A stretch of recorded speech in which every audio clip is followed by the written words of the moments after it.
See, Ankit Bajaj from this, and this is our first lecture of business analytics. And in this first lecture, we will be discussing calculation of number of days. Now, you might be thinking that why we are learning this concept. So as I have already told you in my introductory lecture, that in finance, what we do, we regularly play with numbers, right? Sometimes you might be playing with share values, and sometimes you will be playing with investment values, right? Now, let's suppose what you are doing, you are investing your money somewhere, right? Or you have borrowed loan from some banks or financial institution, right? So definitely when you borrow something from any financial institution or bank, or whenever you invest money, so what generally what formula we use to calculate those returns, or what formula we use for calculation of interest rate? So like what you have done, you have borrowed 10 lakh rupees, right? Now, if I ask you that bank is charging 10% interest per annum, right? So what formula you will be using? Simply what you will do, you will principal amount, you will multiply this principal amount with interest rate, and you will multiply with number of days, right?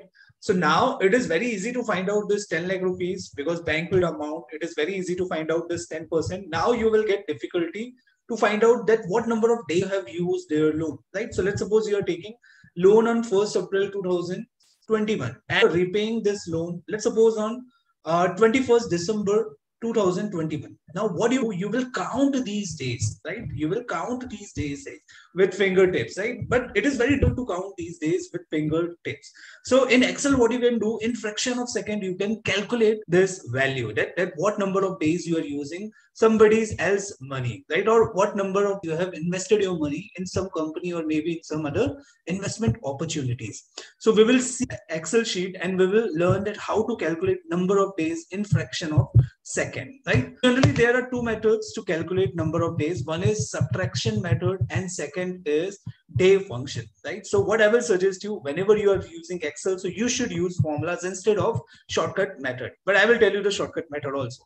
Let's suppose what you have done, you made your investment in equity shares of Reliance Limited, and you have invested your money on 1st April 2021, right? And on, let's suppose on 20th December, what you have done, you have withdrawn this money, right? Now you want to calculate return, and you want to calculate what number of days you have invested your money in Reliance Limited, right? So simply what you can do, if you want to calculate number of days, so here you can write down and date, that is equal to sign you will use. I am telling you the subtraction method. So you will select and date and simply you have to minus with starting date, right? So if you are doing this, so you are getting that what number of days you have invested your money, right?